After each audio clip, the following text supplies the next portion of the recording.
Vinho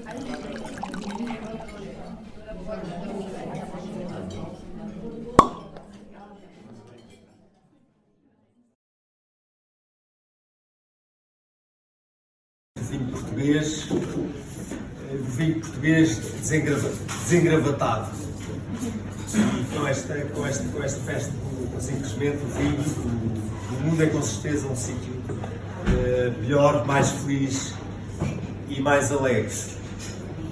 Porque isto deve-se não só ao gênio e ao talento e à visão do João, mas a muita persistência, muito esforço.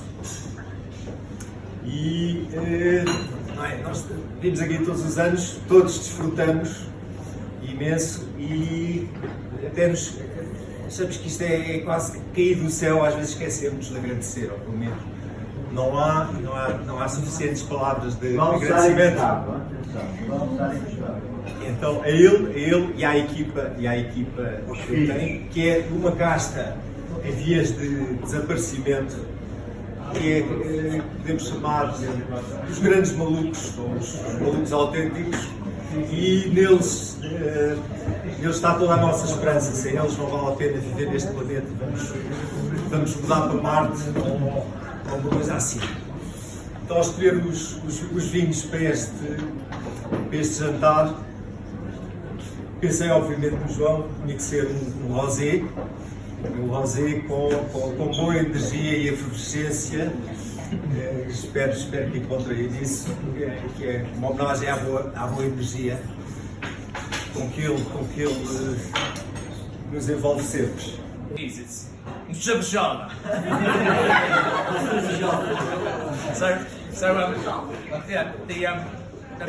Portugal, when I started writing about wine as a hobby back in the late 90s, yeah.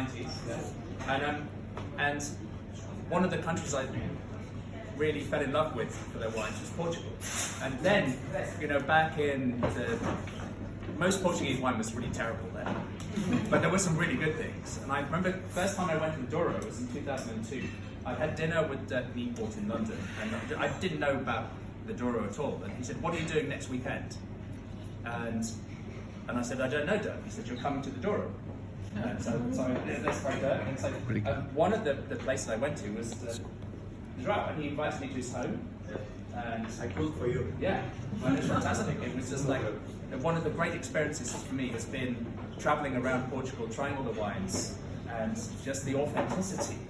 And the fact that so many people have got this wonderful treasure trove of great varieties, really different terroirs, in quite a small country. It's really quite magical.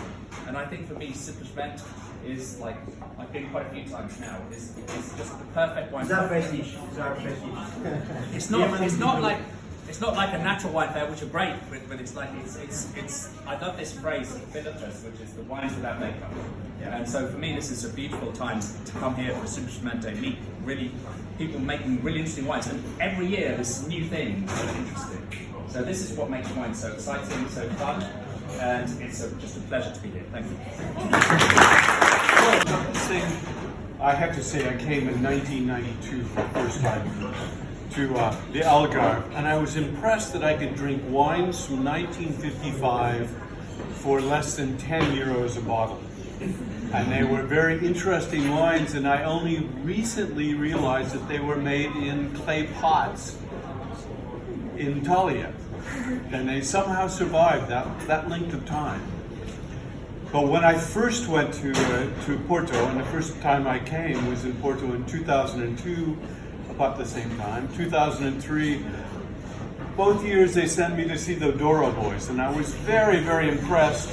And then the third time they sent me, I said, I'm really tired of the Douro Boys. I want to see Dow, I went to see Bairrada. These are places that I've also had wines that lasted a very long time, and no one pays any attention to those because there seemed to be more money in the Douro and they were more famous wines. And the first time I went to Dow, I was convinced instantly this is one of the great wine regions of all of Portugal. In the world.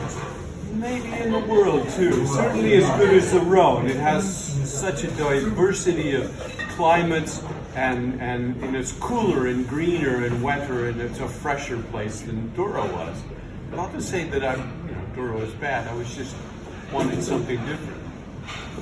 And then I went to Tejo, and I went to Lisbon, and I loved the acidity in these places as well. And there were places that I think had been lost in history and lost their way.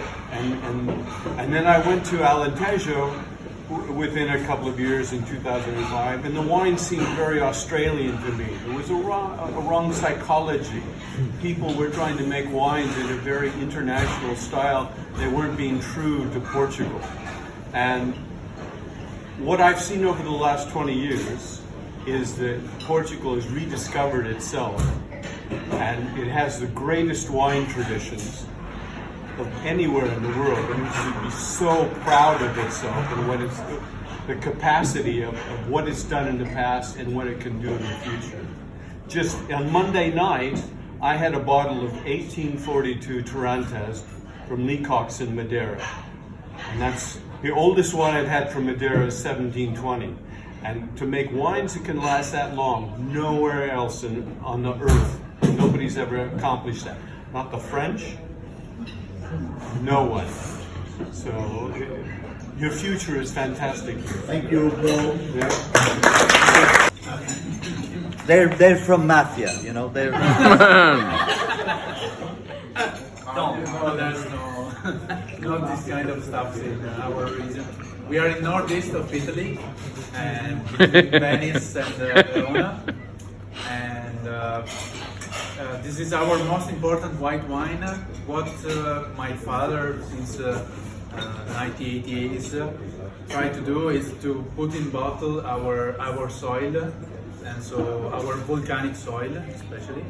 This is a local grape variety that is very pronounced. It's quite difficult for you, I understand. It's Garganega, but also your wine is very difficult to pronounce for us. So that's it. Here there's about 2 days of skin contact, and so just the beginning of the fermentation was made with the skins.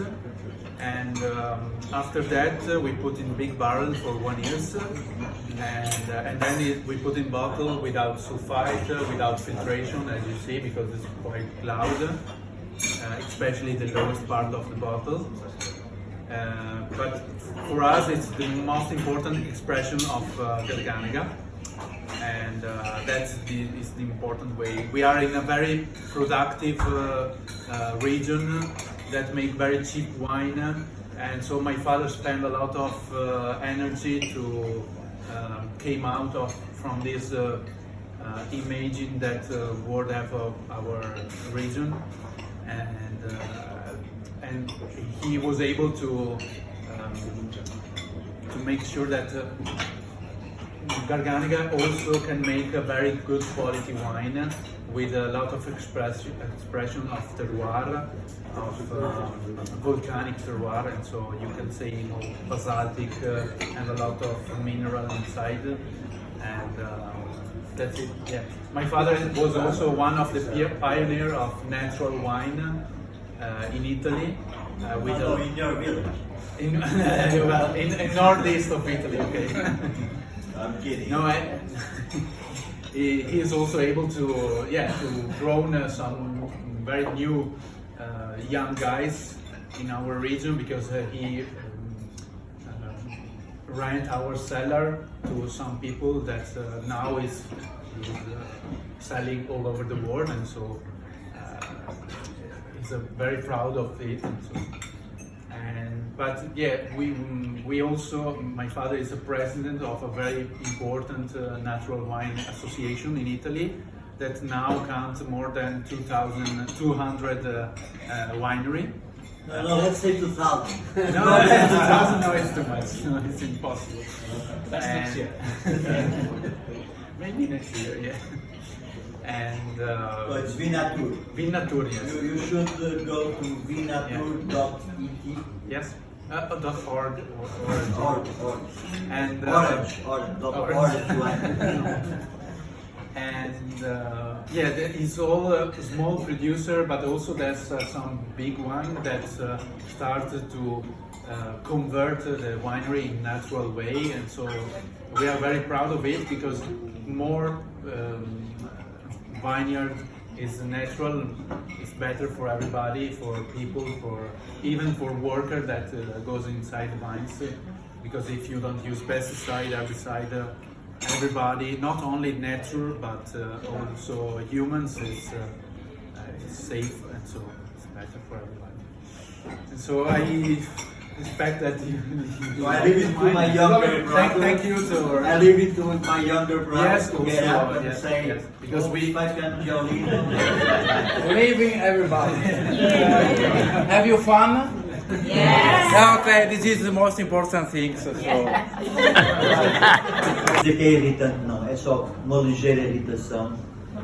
É como é que nós portugueses temos um dos grandes vinhos do mundo, que é o vinho do Porto, e achamos que é uma merda, que não vale nada. Portanto, é uma ligeira irritação, mas é uma irritação, porque eu acho que se calhar nós até podíamos fazer esta experiência hoje.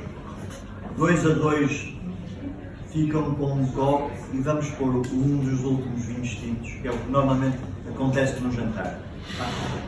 Nós hoje somos todos masterchefs, convidamos gente para casa, cozinhamos e ervas e não sei o quê, pensamos qual é o vinho que vamos servir e depois acaba a merda do novilho maturado com 46 semanas de maturação, vem a tarte de framboesa e seguimos com o mesmo tinto do Dão. Não faz sentido. E o vinho do Porto, eu falo contra mim, é tão barato, é tão fácil encontrar um vinho do Porto que qualquer bolsa pode pagar e é tão melhor que a tarte de framboesa, que é uma das coisas mais ridículas do mundo do vinho português. Como é que nós chegamos à merda da sobremesa e continuamos com o filho da puta do tio? Hoje temos duas hipóteses de ver a diferença. Pá, este vinho do Porto é o nosso branco mais simples, só que foi engravado em 2016. Portanto, estamos a ver um vinho que tem 6 anos de idade. Depois vamos ter um Tawny Bio, que aqui o Bio quer sobretudo dizer que ele é menos doce do que normalmente os inflatados são. E pá, não faz sentido. Uma merda de um Tawny 10 anos bebível custa em Portugal 12, 15 euros. Portanto, por favor, bebam um vinho do Porto quando chegar o momento, ou abafado da Bainada, ou abafado do Dão, ou Jurupiga do Alentejo. Era Isso já acontecia naturalmente, portanto que isso não acontece, temos aqui nós. E nisso queria também agradecer ao Pedro, porque além de agradecermos às mulheres por aceitarem os desafios, também agradecemos aos homens que dão espaço para isso acontecer. Por isso, obrigado ao Pedro.